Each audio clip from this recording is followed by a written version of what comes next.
আসসালামু আলাইকুম everyone, this is Nowrid Hasnin from Nowrid Hasnin vlogzz। কেমন আছেন আপনারা সবাই? আশা করছি সবাই ভালো আছেন এবং সুস্থ আছেন। আলহামদুলিল্লাহ আমিও অনেক ভালো আছি। লাস্ট মান্থে আমি কক্সবাজার যাব বলে সব ধরনের প্রিপারেশন নিয়ে নিয়েছিলাম, কিন্তু বাসার সবাই অনেক লম্বা সময় ধরে অসুস্থ থাকায় আমার আর বাবার বাড়ি যাওয়া হয়নি। তাই ইদানিং আমি আম্মুর হাতের রান্না খুবই মিস করছিলাম। বলা যেতে পারে কাইন্ড অফ ক্রেভিং হচ্ছিল আম্মুর হাতের রান্না করা খাবার খাওয়ার জন্য। কতদিন ধরে যে আম্মুর হাতের রান্নার টেস্ট করছিলাম খাবারে, সেটা বলে বোঝাতে পারবো না। কিন্তু হতভাগা আমি, আমার তো আর পসিবল না মন চাইলেই সেটা। আমার মনে হয় বিয়ের পরও মাকে কাছে পাওয়া আর মায়ের হাতের রান্নার স্বাদ নিতে পারা মেয়েগুলো সত্যি অনেক বেশি ভাগ্যবতী। আমার আম্মুর হাতের বেশ কিছু সিগনেচার ডিশ আছে যেগুলো কম বেশি সবাই অনেকেই পছন্দ করেন। পৃথিবীর সবচেয়ে নামী শেফও আমার মায়ের ওই ডিশগুলোর কাছে হার মানতে রাজি হবে। তার মধ্যে শাহি চিকেন কুরমা হচ্ছে একটি। আম্মুর কাছ থেকে এই ডিশের ফুল রেসিপি আমি নিয়ে নিয়েছি এবং আজকের ব্লগে সেটাই ডিটেলসে শেয়ার করব। আমার চ্যানেলের ভিউয়ার্স আপুদের হয়তো কাজে আসতে পারে আমার আম্মুর এই সিগনেচার রেসিপিটা। যেহেতু আজকে শাহি চিকেন কোরমা করব, সেজন্য আগেভাগে আমি পোলাওটা রেডি করে নিয়েছি।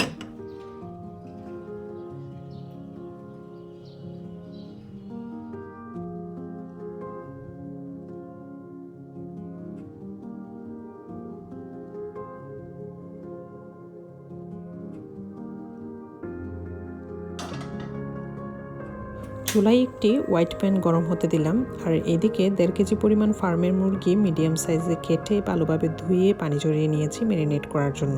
তবে তার আগে প্যানে তেল গরম করে 1 কাপ মতো পেঁয়াজ আমি বেরেস্তা করে নিচ্ছি।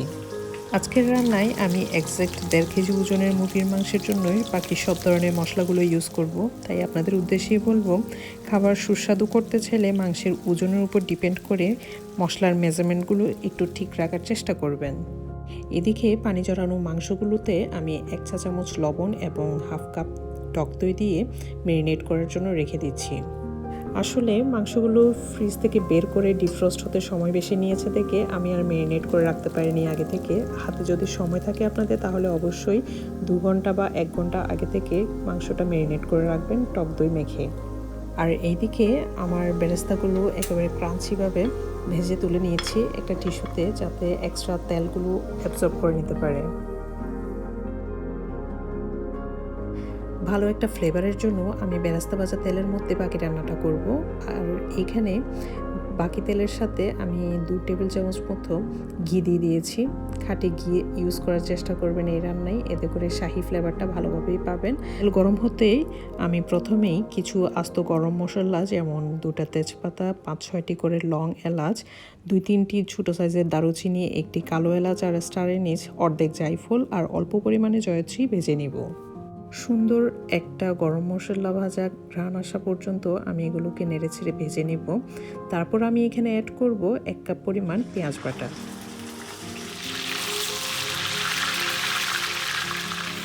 বাটা পেঁয়াজের কালার যখন একটু চেঞ্জ হয়ে আসবে, অর্থাৎ কিছুটা ট্রান্সপারেন্ট হয়ে আসবে, সেই পর্যায়ে আমি এখানে অ্যাড করে দিব 2 টেবিল স্পুন করে আদা বাটা এবং রসুন বাটা, আর সেই সাথে দিচ্ছি আমি কাঁচামরিচের পেস্ট 1 চা চামচ। তবে এর পরিবর্তে আস্ত কালো গোলমরিচও ইউজ করতে পারেন আপনারা।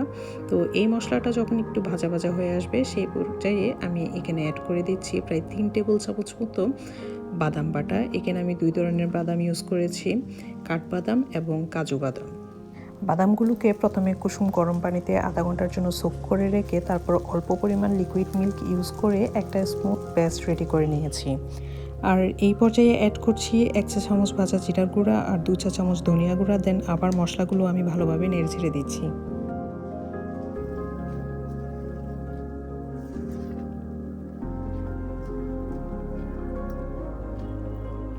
সব মশলাগুলো যখন ভালোভাবে মিক্স হয়ে যাবে তখন আমি দিয়ে দিচ্ছি ভালোভাবে ফেটানো টক দই।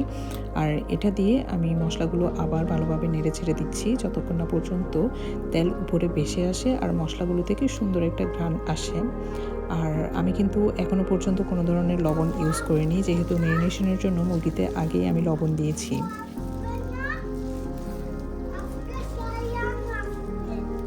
আপনারা একটু লক্ষ্য করলে বুঝতে পারবেন মশলা কিন্তু সুন্দরভাবে কষানো হয়ে গিয়েছে।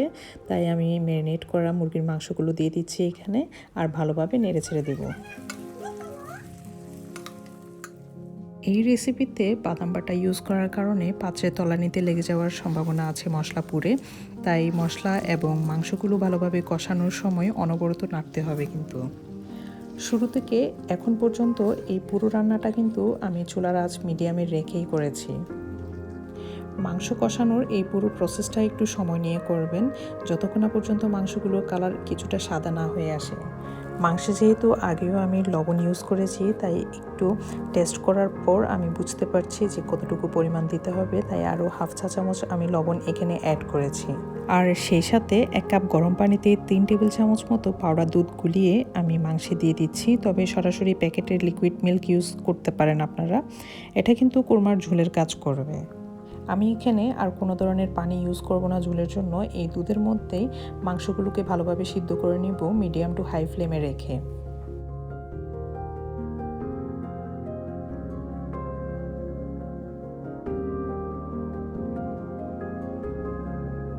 মাংস সিদ্ধ হওয়ার জন্য ঢাকনা দিয়ে ঢেকে দেওয়ার আগে আমি ভেজে রাখা বেরেস্তা থেকে অর্ধেকটা বেরেস্তা এখন দিয়ে দিচ্ছি।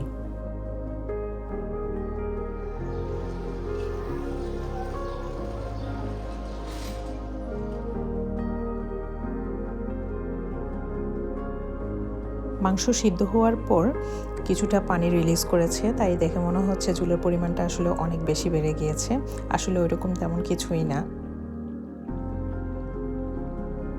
যেহেতু এটা একটা শাহি রান্না, তাই টেস্টটাকে একটু ব্যালেন্স করার জন্য আমি 1 টেবিল স্পুন মতো চিনি এবং 10-12টি কিশমিশ অ্যাড করে দিচ্ছি।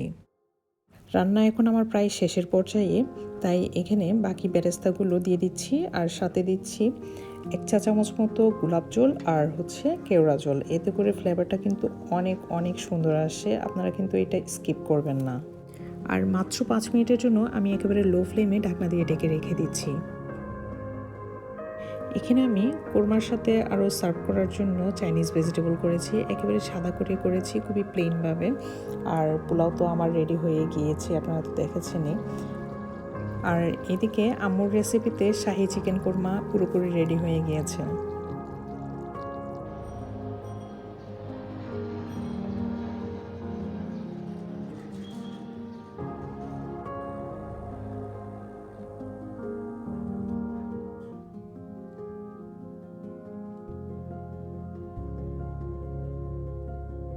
উপরে অল্প পরিমাণ বেরেস্তা ছড়িয়ে দিয়ে আমি চিকেন কোরমাটা সার্ভ করে দিয়েছি টেবিলে। এখন বাচ্চাদেরকে বসিয়ে দেব খাওয়ার জন্য। অনেক সময় নিয়ে সুন্দর একটা রান্না করতে অনেক কষ্ট হয়, কিন্তু তা খাওয়ার সময় যে শান্তি পাওয়া যায় তা কিন্তু বলে বোঝানোর মতো নয়। আজকের এই শাহি চিকেন কোরমা টেস্ট করার পর শেহরান বলেছেন 98% আমি তার নানুমার মতো করে রান্না করতে পেরেছি। আই হোপ বাসায় আপনারা যদি সেম এই রেসিপিটা ফলো করে শাহি চিকেন কোরমা রান্না করেন তাহলে অবশ্যই সবাই অনেক সুনাম করবে। আর আমার আজকের এই রান্নাটা কেমন হয়েছে আমাকে কমেন্ট করে জানাতে ভুলবেন না। সবাই লাইক, কমেন্ট এবং সাবস্ক্রাইব করে আমার পাশে থাকবেন। সুস্থ থাকবেন। খোদা হাফেজ।